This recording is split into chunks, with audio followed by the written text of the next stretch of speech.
AP మీద concentrate చేద్దాము.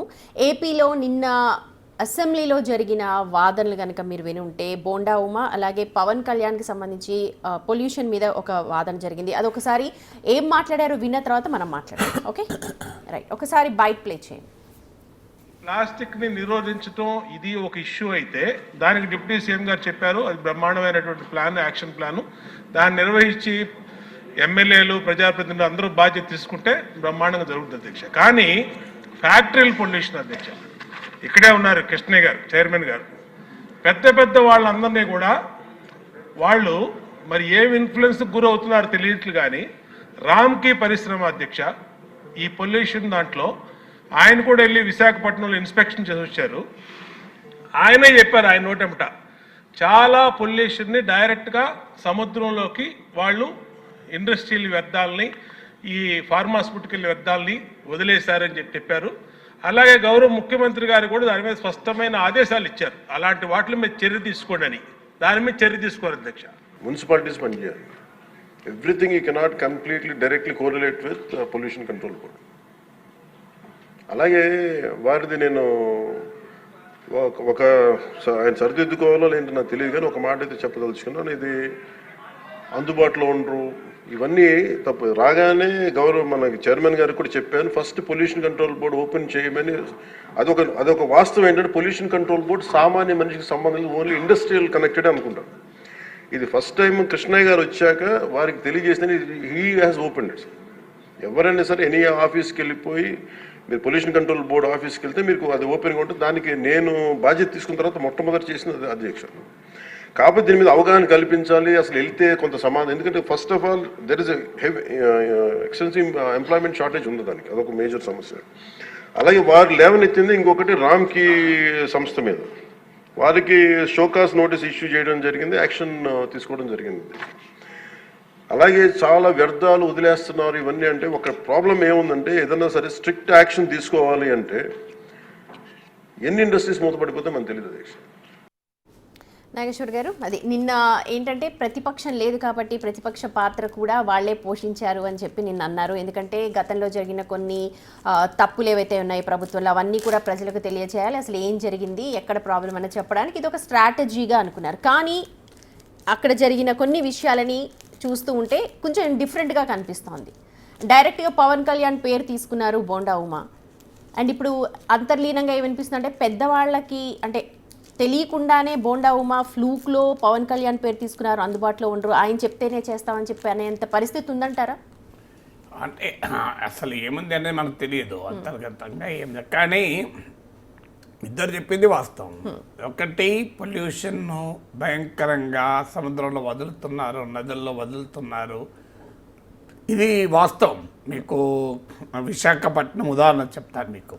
అక్కడ పొడిమడక్క అనే గ్రామానికి నేను వెళ్ళాను కూడా. అక్కడికి అచ్యుతాపురంలో ఇండస్ట్రీస్ ఉన్నాయి. బ్రాండెక్స్ అనే company, I think Sri Lankan company, under garments company.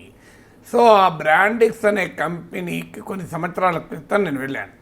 ఆ కంపెనీకి ఐ థింక్ ₹1 ఎకర్ చొప్పున ల్యాండ్ ఇచ్చినట్టున్నారు. 99 years లీజ్కు.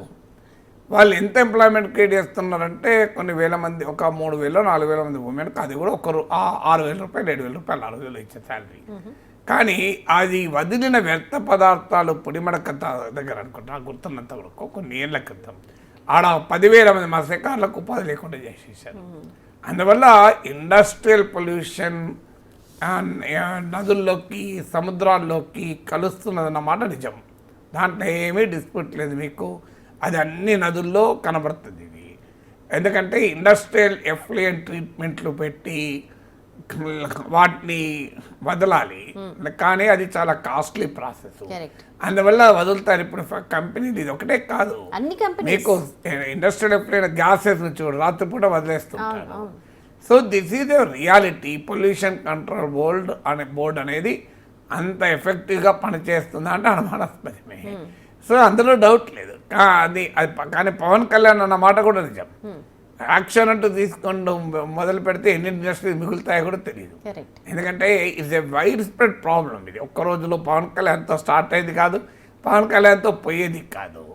సో అందువల్ల ఇండస్ట్రియల్ పొల్యూషన్ ట్యాకిల్ చేస్తూ అంటే ఎవరు ఆంధ్రప్రదేశ్కి ఇండస్ట్రీ కూడా రాడు, ఎందుకంటే ఇంకో చోట ఏది పట్టించుకొని స్టేట్ ఉంటుంది, అవును. అక్కడికి వెళ్ళిపోతారు. ఇప్పుడు ఏమో రాష్ట్రాల మధ్య ఇన్వెస్ట్మెంట్ కొరకు పోటీ నడుస్తుంది. రాజకీయ కారణంగా ఏ కారణమైనా కావచ్చు.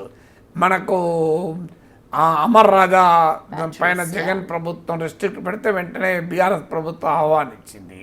మీకు ఇలా మీకు కేరళలో కైటెక్స్ విషయంలో అక్కడ గవర్నమెంట్కు కైటెక్స్కు మధ్య ఘర్షణ వస్తే మన ప్రత్యేక హెలికాప్టర్ పంపి ఆ కైటెక్స్ ఎండీని తెలంగాణకు పట్టుకొచ్చారు.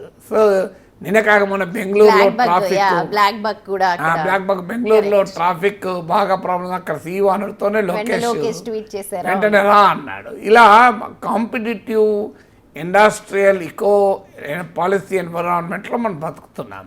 అందువల్ల పవన్ కళ్యాణ్ అన్న దాంట్లో కూడా రియాలిటీ ఉంది.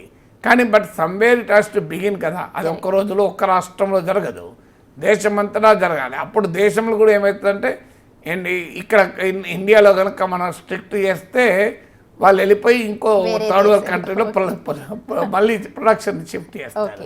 సో అందువల్ల ఇట్స్ ఏ బిగ్గర్ ప్రాబ్లం. అయితే మీరు అన్నట్టు ఇది రొటీన్గా అయితే ఒక మెంబరు ఒక మినిస్టరు ఇద్దరు కూడా ఒకే కూటమికి చెందిన వారు, ఇందులో ఏమీ పొలిటికల్ డిఫరెన్సెస్ లేవు. అందులో రామ్కి పేరు తీశారు, అది వేరే క్వశ్చన్. కానీ ఫండమెంటల్గా ఎందుకు అంటే ఇది పవన్ కళ్యాణ్ జనసేన నాయకుడు, బోండా ఉమ తెలుగుదేశం ఎమ్మెల్యే కనుక ఛాలెంజ్ ఇది. సో అక్కడ ఛాలెంజ్ ఇచ్చింది. మరి ఇది నిజంగానే తెలియకుండానే ఆ నాయకత్వానికి జరుగుతుందా అనే చర్చ మొదలైంది. అంటే అలా పవన్ కళ్యాణ్ కార్నర్ చేసినట్టు జరిగిందా కదా. బట్ అది వెరీ డిఫికల్ట్ టు స్పెక్యులేట్. కొన్నిసార్లు పర్సనల్ డైమెన్షన్స్ కూడా ఉంటాయి, వ్యక్తిగతమైన విభేదాలు ఉంటాయి, వివాదాలు ఉంటాయి. సో లేదు కొన్నిసార్లు యాక్సిడెంటల్గా కూడా డిస్కషన్ ఇంకో టర్న్ తీసుకోవచ్చు. కానీ చంద్రబాబు నాయుడు ఇప్పుడున్న పరిస్థితుల్లో తన సభ్యుల్ని మీరు పవన్ కళ్యాణ్ పైకి ఎగదోసేటువంటి వాతావరణం ఉందని నేను అనుకోను. చంద్రబాబు నాయుడు ఏం పవన్ కళ్యాణ్ వదులుకోవడానికి ఇప్పుడు ఏదో రెడీగా ఉన్నాడు అనుకుంటే అది పొరపాటు. అది ఎందుకంటే డయాస్ మీద బ్రదర్ అని లేకపోతే అన్నయ్య అంటూ లోకేష్ మాట్లాడుతూ ఉంటారు, చంద్రబాబు కూడా చాలా ప్రియారిటీ ఇస్తూ ఉంటారు. క్షేత్రస్థాయిలో అక్కడక్కడ జనసేన టీడీపీకి మనకు కాన్ఫ్లిక్ట్స్ కనిపిస్తూ ఉన్నాయి. కానీ దీంతో కొంచెం ఎక్కడైతే కాన్ఫ్లిక్ట్స్ ఉన్నాయో ఇంకొంచెం రచ్చ రాజేసినట్టుగా అక్కడ డిస్కషన్ అవుతుంది. అంటే కాన్ఫ్లిక్ట్స్ అనేది ఒకే రాజకీయ పార్టీలోనే కాన్ఫ్లిక్ట్ ఉంటాయి. మీకు ఒకే రాజకీయ పార్టీలో కూడా మీకు ఆ కాంపిటీషన్ ఉంటుంది. ఒకే పార్టీలో కూడా ఇద్దరు ఆస్పిరెంట్స్ ఉంటే వాళ్ళ మధ్య ఘర్షణ ఉంటుంది. రాజకీయాలు అంటేనే పదవుల ఘర్షణ కదా. అందులో రెండు పార్టీలు అయినప్పుడు ఒక ఎమ్మెల్యే సీటే ఉంటుంది. మీకు పవన్ కళ్యాణ్ పిఠాపురం వస్తే వర్మకు సీట్ రాకుండా పోయింది, ఆయనకు ఎమ్మెల్సీ ఇస్తారన్నది ఇప్పటివరకు ఇవ్వలేదు. మీకు ఒంగోలులో బాలినేని జనసేనకు వస్తే ఆటోమేటిక్గా టీడీపీ నాయకులకు ఇబ్బందికరంగా ఉంటుంది. సో ఇది ఎక్కడైనా జరిగేటువంటి అంశమే. ఎందుకంటే రెండు పార్టీలు అటు జనసేన ఎక్స్పాండ్ కావాలనుకుంటుంది, టీడీపీ నాయకత్వంలో అది దానికి రెసిస్టెన్స్ ఉంటుంది. ఎందుకంటే మా సీట్లు తీసుకెళ్లారని ఇది రోజు రోజుకు ముదురుతుంది కూడా. ఎందుకంటే జనసేనకు ఇప్పుడు 21 సీట్స్ వచ్చాయి. నెక్స్ట్ టైం మళ్ళీ 21కి ఒప్పుకుంటారా? ఇప్పుడు బీహార్లో మనం చూడడం లేదా? కాంగ్రెస్ పార్టీ ఎక్కువ సీట్లు అడుగుతోంది. ఈ ఇండియా కూటమిలో చిరాగ్ పాస్వాన్ ఎన్డీఏలో ఎక్కువ సీట్లు అడుగుతున్నాడు. ముఖ్యమంత్రి పదవి కావాలంటున్నాడు చిరాగ్ పాస్వాన్. జనసేనకులో రేపు అసహనం మొదలవుతుంది, పవన్ కళ్యాణ్ ముఖ్యమంత్రి కావాలి అని. వాళ్ళు శాశ్వతంగా చంద్రబాబు నాయుడు ఆ తర్వాత లోకేష్ ఆ ముఖ్యమంత్రి కావడానికి జన సైనికులు ఎందుకు పవన్ కళ్యాణ్ కావాలంటారు? They want Pawan Kalyan to be the CM. అందువల్ల ఆ సీఎం పోస్టులు రెండు ఉన్నాయి కదా, ఒకటే ఉంటుంది కదా. అందువల్ల నీకు ఆ ఘర్షణ అనివార్యంగా వస్తుంది. అంటే ఇప్పుడు మ్యూచువల్ ఇంట్రెస్ట్ ఉంటుంది, మ్యూచువల్ డిఫరెన్సెస్ ఉంటాయి. డిస్కషన్ ఎందుకంటే అసెంబ్లీ అన్నది అందరూ చూస్తూ ఉంటారు. ఖచ్చితంగా ఏపీలో ఇంకొంచెం రాజకీయ ఇది ఎక్కువ పరిపక్వత ఎక్కువ కాబట్టి ఎక్కువగా అబ్జర్వ్ చేస్తూ ఉంటారు. ఈ టైంలో అలాంటి పేరు తీసుకొని డిప్యూటీ సీఎం పేరు తీసుకొని మాట్లాడారు అని అంటే ఏదో ఉంది అని చెప్పి ఆ డిస్కషన్ జరుగుతుంది. అంటే డెఫినెట్గా డిస్కషన్ ఆ పాసిబిలిటీ ఉంటుంది. కానీ అది ఏమై ఉంటుంది అనే దానికి ఇప్పుడు అనంతపురం ఎమ్మెల్యే జూనియర్ ఎన్టీఆర్ పైన ఇష్టం వచ్చినట్టుగా వ్యాఖ్యానాలు చేశారు. సో అది మా టీడీపీ నాయకత్వమే చేయించిందా అని చర్చ జరిగింది కూడా. కానీ నాయకత్వం ఈ సమయంలో జూనియర్ ఎన్టీఆర్ పైన చేయించాల్సిన అవసరం ఉంటుందా? నేను జూనియర్ ఎన్టీఆర్ వాళ్ళకి ఏం పోటీగా రావడం లేదు కదా. కానీ జూనియర్ ఎన్టీఆర్ పైన ఆ రకమైన వ్యాఖ్యలు చేసిన తర్వాత ఏ చర్య తీసుకోకపోవడం అనేది ఇష్యూ అయిపోతుంది. మీకు అదో పెద్ద ప్రశ్నగా మిగిలిపోయింది. ఎందుకు మరి జూనియర్ దాని మీద ఎన్టీఆర్ clarity ఎవరు పైన ఏమి- అది కూడా అసభ్యకరంగా మా ఆయన తల్లి పైన ఇలాంటి వ్యాఖ్యలు కూడా చేసినాక అదేదో నార్మల్ విమర్శ కాదు కదా, చాలా అవమానకరంగా అన్నాడు కూడా. ఇప్పటికీ చంద్రబాబు నాయుడు అలా అవమానించినందుకు జగన్ ఎవరిపైన చర్య తీసుకోవాలని ఇప్పటికీ మాట్లాడుకుంటాం. మరి ఎందుకు చంద్రబాబు నాయుడు చర్య తీసుకోవాలని ఆన్సర్ లేదు. ఏదో మందలించారని తమ అనుకూలంగా ఉండే పత్రికల్లో ఫీలర్ వార్తలు రాయించుకున్నారు తప్ప బహిరంగంగా ఏ చర్య తీసుకున్నది లేదు కదా. ఓకే. సో అందువల్ల ఇలాంటివి లేనప్పుడు ఏమవుతుందంటే అనుమానాలు పెరగటానికి స్కోప్ ఉంటుంది. కరెక్ట్. ఇప్పుడు టార్గెట్ పవన్ కళ్యాణ్గా ఒక పార్టీ సభ్యుడు మాట్లాడినప్పుడు సహజంగానే ఆ ఊహాగానాలు వస్తాయి. కానీ ఇప్పటికిప్పుడు రాజకీయ వాతావరణం చూస్తే అదేదో చంద్రబాబు నాయుడు, లోకేష్, పవన్ కళ్యాణ్ కావాలని టార్గెట్ చేస్తుంటారని అనుకోను. అది కేవలం యాక్సిడెంటల్గా జరగచ్చు, లేదా వ్యక్తిగతమైనటువంటి ఇష్యూస్ ఏమైనా ఉంటే కూడా ఉండవచ్చు కూడా. ఓకే, దీని మీద ఎవరైనా క్లారిఫికేషన్ ఇవ్వే అవకాశం ఉందంటారా? రాజకీయాల్లో క్లారిఫికేషన్ ఉండవు.